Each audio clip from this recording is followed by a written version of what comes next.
GDP data has come in today for the third quarter at 5.4%, a little lower than estimates and of course lower than quarter two at 8.5%. Let's just take you quickly through the broad top line numbers that have come in today and what the reasons for that could be. Because remember, this is for October, November, December, which had not yet seen the full force of the Omicron impact. It had just begun to bubble up in December, in fact. So for Q3, we've seen GDP coming in at 5.4%, while the GVA is at 4.7%. Let's just get you an annual trend, because that's the other big data point that has been released today, where the estimate for FY22 is now at 8.9% versus 9.2% earlier. Now, what could be the reasons for this is what we're also going to discuss on the show. So, as we mentioned, was COVID-19 third wave a factor? That's probably unlikely because the full force of Omicron actually hit in January, but the beginnings were beginning to be, we could see the beginnings from mid-December or so. So perhaps not so much COVID-19. The other big question to ask today is what happens next, because after COVID, geopolitical tensions could threaten growth, and that really, leaves us asking whether inflation is going to be the mood spoiler right now. Inflation has always been a trouble point for the last few quarters. Geopolitical tensions right now really add to the mix. Inflation spikes remain a key concern area, and that's largely because of crude. Crude, even if it settles at below $100 per barrel, is going to continue to hurt India in the days to come. So we will have a conversation about what we could foresee in the next few quarters, but before that, let me go across to Maithili Busramat, consulting editor at ET Now, for her take on the numbers today. So this evening, the NSO, the National Statistical Organization, released two sets of macroeconomic data, both of which are not very good news as far as the government is concerned. The first is the second revised estimate for FY 2021. The annual growth has been revised down from 9.2 in the first advance estimates in January this year to 8.9%, as against the RBI's much more optimistic 9.5%. So that's the first bit of not very happy news. The second bit of not very happy news is that Q3 growth, that is the growth from September to December 2021, came in much lower than estimates at just 5.4%. Most estimates were in the range of 6 to 6.5%. In fact, the RBI's own estimate was 6.6%. So here again, the RBI has erred by being grossly over-optimistic. I hope they don't make the same error as far as their CPI inflation numbers are concerned, or being over-optimistic. But let's stick to GDP for the moment, because that's what we're discussing. So you look at the granular details of GDP, what is particularly worrisome is that agriculture, after growing a stellar growth of 4.5% in Q1 and Q2, grew by only 2.6%. Given that we have almost 60% of the labor force engaged in agriculture, and 60% almost deriving the bulk of their income from agriculture or farm-related activities, this is not good news at all. The second piece of bad news really, is that manufacturing has grown by just 0.2%. Now, this is possibly explained by the changes in the base of the previous year. But that alone is not sufficient justification for manufacturing growing so slowly, because remember, the jobs come in manufacturing. The third bit of really bad news, not so good news, I have to call it bad news, is that construction actually contracted by 2.8% as compared to a growth of 6.6%. Now, given that construction is where you employ the unskilled labor, those are the bottom of the pyramid, and given that government had said it would be spending, this comes as a bit of a shock. So all these put together are not good news at all for the government. So joining me now are Aditi Nayar from ICRA, Kaushik Das with us on the show today, as is Radhika Rao. Welcome to all of you, and thank you so much for speaking with us on the India Development Debate. Aditi, let me begin with your take. I've told our viewers the headline numbers, but take us through the internals. Thanks, Tamanna. See, the headline GDP growth number is certainly lower than what we had penciled in. Our expectation was 6.2% for the GDP and 6% for the GVA. So I have to say that today's number is a disappointment. And the two subsectors which have deviated the most from our expectation are manufacturing, where there's virtually a flat YOY performance and a surprising contraction in construction. Other than that, most of the other sectors have pretty much performed in line with the expectation.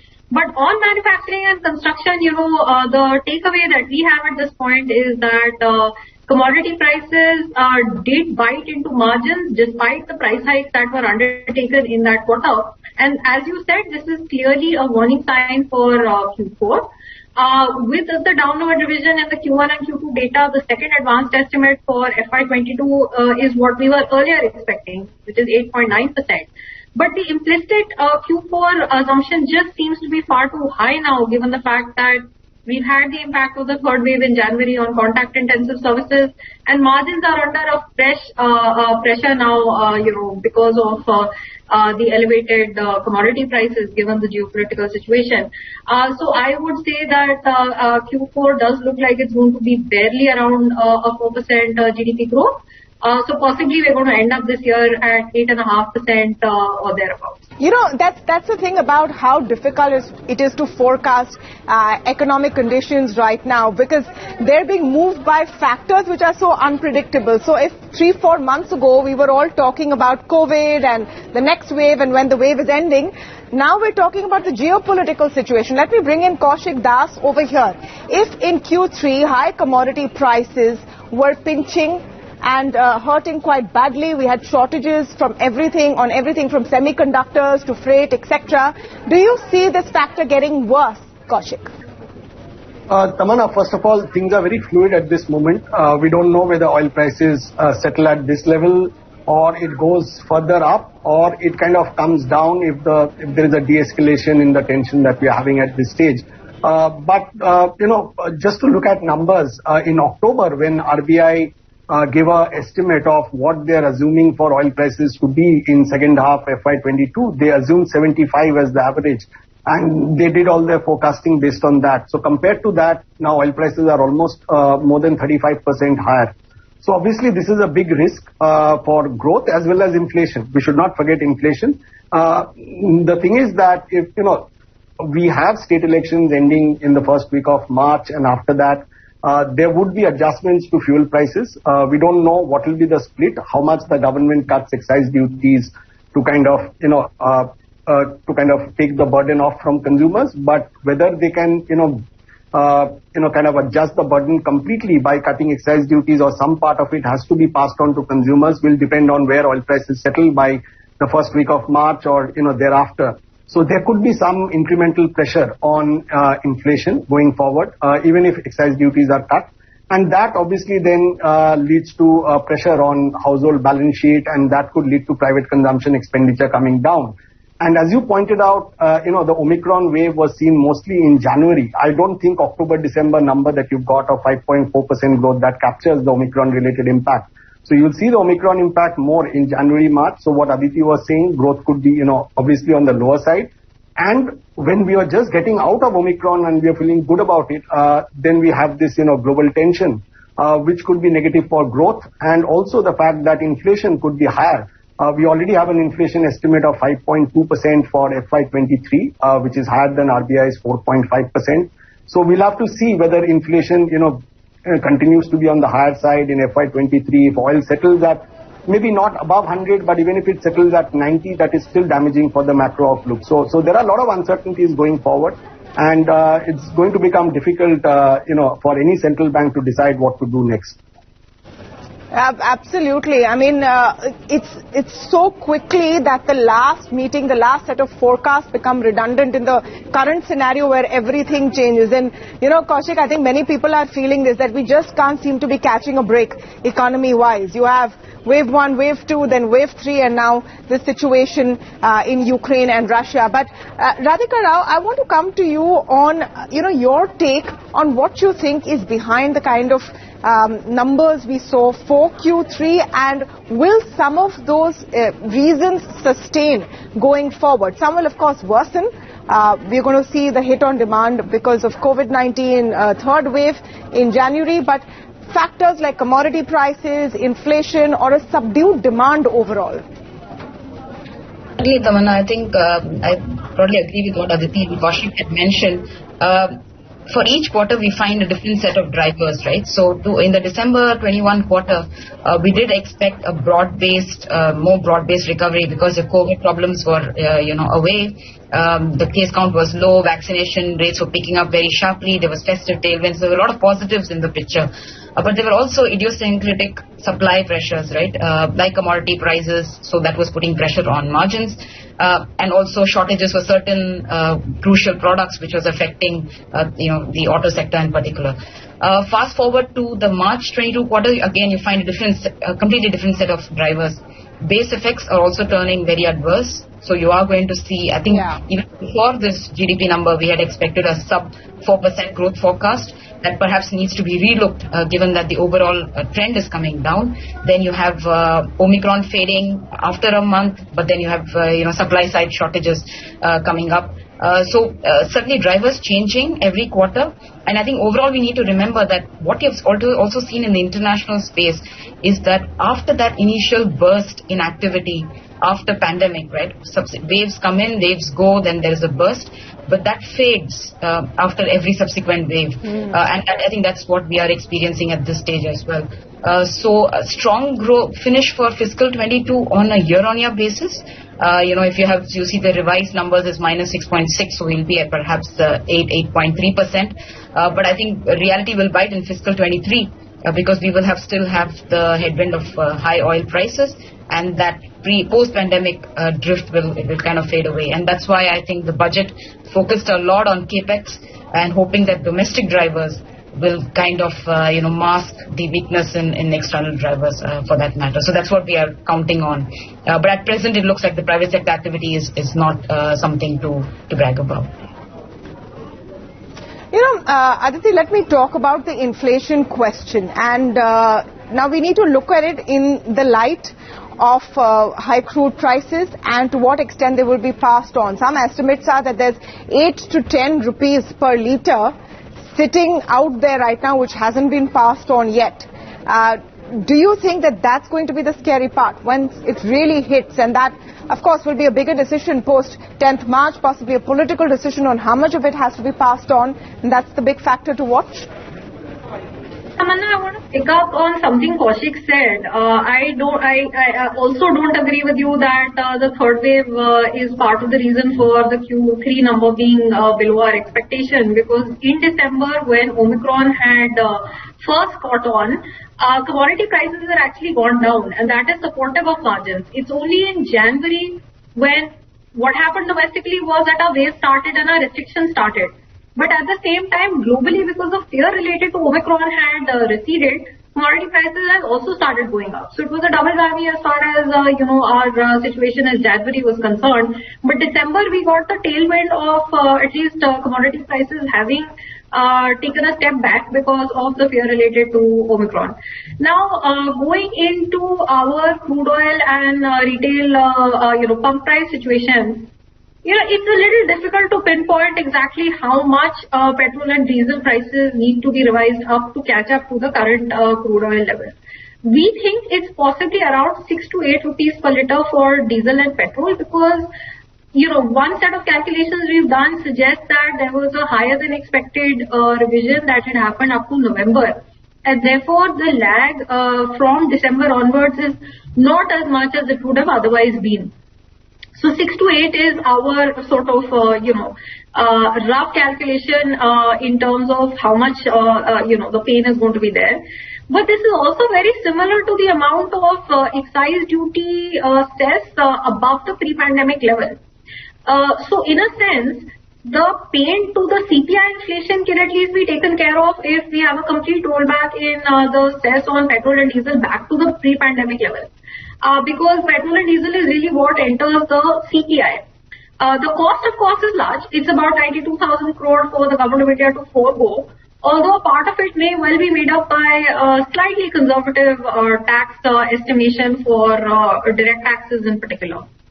On the WPI side, of course, the situation is totally different because it's commodity prices, it's crude that come in. So the upside there really cannot be taken care of with an excise duty cut. But at least on the CPI, if the government is to choose to, forego as much as 90,000 crore, then the CPI impact can be largely offset.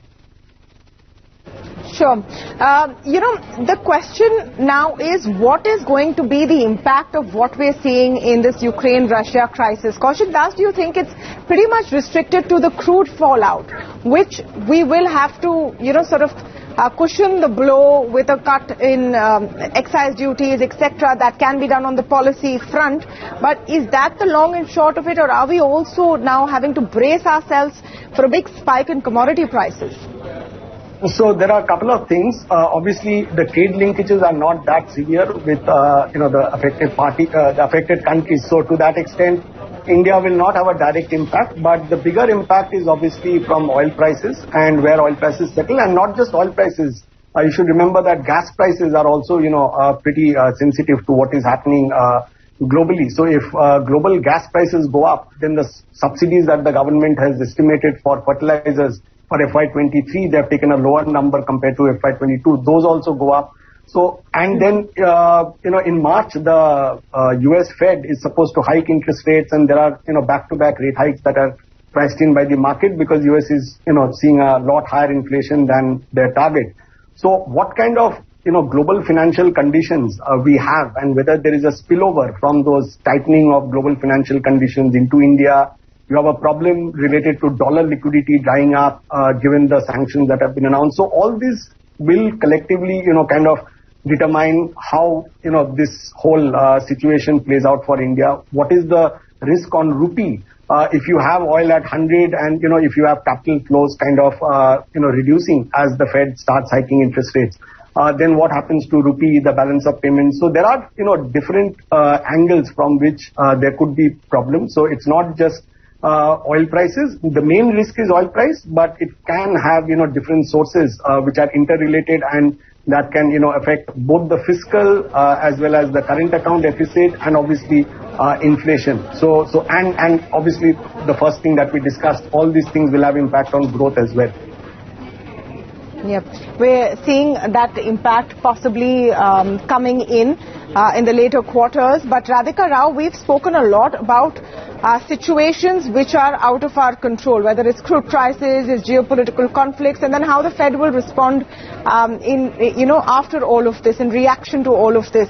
What are the kind of domestic factors that we need to look out for, and what can be done to prop up and speed up growth in view of all of these situations? Certainly, I think external risks aside, I'll just take a couple of seconds on the inflation argument. For the central bank, they could see the commodity price increase, particularly because of geopolitics, as something that's an external risk, and they could also make a case that hiking rates will not necessarily address the problem, and put the onus on the government to come in and provide some administrative support by way of either administrative support by way of excise duty cuts. If there's edible oil, even sector-wise, because of what's happening geopolitically, certain oil variants, edible oil variants, are also going to get prices are rising besides palm oil as well. So that will also have inflationary impact. Again, nothing that the central bank's hike can do. So they make a case that administratively the government will have to step in and provide support. So from that perspective, I think they could keep that aside and focus completely on generalized price pressures, meaning is there enough demand in the economy, in growth, to make a case to tighten policy, right? So coming back to your question about the growth front, I think right now the drivers are predominantly going to be how do we do better on domestic demand, and how do we get the investment cycle going. On this front, I think domestic demand indications are a bit subdued at this point. If you see the rural income growth, that's been quite weak, and if you take the inflation into picture, that means the terms of trade are not in the favor of rural incomes. And if you see even the urban income, some of the indicators, some of the proxy indicators, that has also been soft. In the March quarter, fiscal 23 also, that's likely to continue. So we need domestic demand to pick up because that is in a way intertwined with the investment growth as well. On the supply side for investment growth, a lot of catalysts are there. You've got the asset monetization program, you've got the infra pipeline, you have the IBC and of course the PLI scheme that has been introduced as well. So on the supply end, I think there is enough and more for investment to pick up, apart from the fact that the companies are broadly deleveraged as well. But I think to complete that cycle and boost demand, you would need to boost investment, you would need demand to also pick up, urban and then of course accompanied by rural as well. So these are the two main drivers I think that the government and the authorities will be counting on for fiscal 23, because exports for us is doing well now, but I think second half of the year, of the fiscal year, we're not very confident that that's going to continue. Because if you see globally, China's growth is slowing, and many of the goods that were being consumed during the pandemic, that is now shifting more towards services. So I think that export boom will be hard to maintain. So I would think, yes, like you rightly mentioned, domestic catalyst will be very important to sustain fiscal 23 growth. Absolutely. So it is a wait and watch situation. Definitely not a great time for economists or anyone who's trying to forecast what happens next. That's a tough situation in all circumstances, especially with geopolitical factors being very, unpredictable right now. And we're not even talking about a possible fourth wave. Let's hope that doesn't happen. But on that note, I want to thank all of you for joining us on the show this evening. Thank you.